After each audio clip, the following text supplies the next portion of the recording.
In this video we are going to be looking at Palantir, ticker PLTR. So to get straight into it, we are down just over 11% on the day. They did just report earnings today. We can see they did do an earnings per share of 1 cent. Again, not all that much of a surprise considering, you know, they were positive 5 cents and negative 6, plus 2, minus 1, 1. So again, earnings are quite inconsistent. They're just on the urge of, you know, having a positive to negative EPS. So interesting to see. And again, it'd probably be good looking at their forecast on why they're kind of selling off just so harsh today, because did post it was more the growth pace. So go again. Yes, they did beat beat their expected. They are they did turn positive on this quarter compared to last, but again, considering it's a growth stock, that's most likely why we're still seeing it fall over 11% on the day. But anyway, what are going to be these key technical levels that we're paying attention to going lower? So if we continue this decline in price, really 540 now, this is going to be a key, kind of 550. This is going to be a key support because again, it's going to be below that 52-week low, so it can provide some opportunity. You'll be getting in at a low, so you know, you kind of got less downside in the sense you're buying already at a low.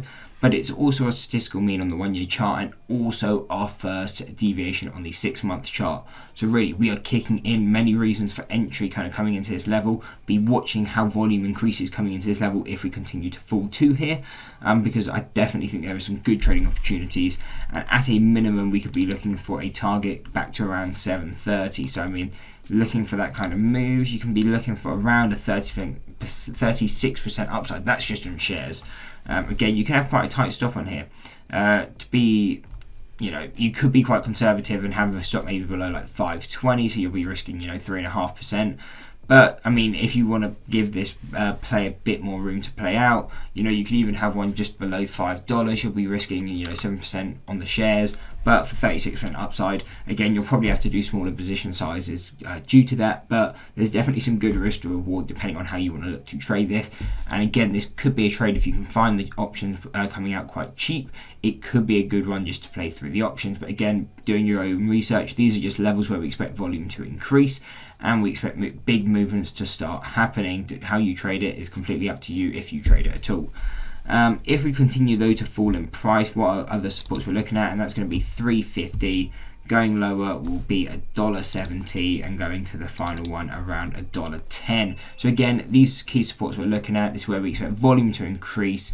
So we'll be watching how it kind of plays out coming into these levels, because again, it wouldn't be unlikely to start seeing kind of definitely big pullbacks, but it could even be reversal zones coming into here.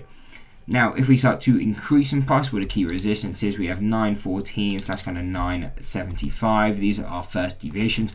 Considering this stock has been kind of has been in a heavy downtrend this whole year, and the overall market is quite weak, these are going to be key resistances. They're going to be hard to break, but if they do, that can provide some breakout opportunity, and that would give us targets of $11 going on to $13, going on to $14, $14.80, and the final two levels are $18.40 and $22.75. So these would be the key resistance and supports we're paying attention to. Again, there is a lot of levels here. No, you don't need to pay attention to all of them. And what do we mean by that? Basically, just look at where we are now. We're at $7. Your only focus then is, can we hold and kind of keep below 730? If so, your target is 550. On the other hand, if we start breaking back above this level, then your probably main target is going to be 914. So again, it's just using these levels.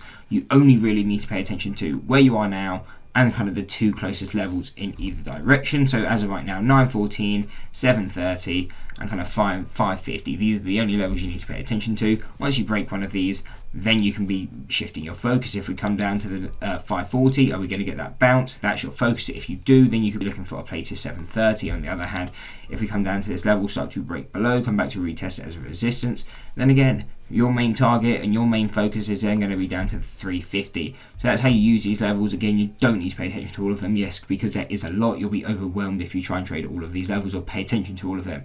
Just pay attention closest to where you are now, just as you would if you were trading normal sort of resistance lines, because that's all these are. They're just found in different ways.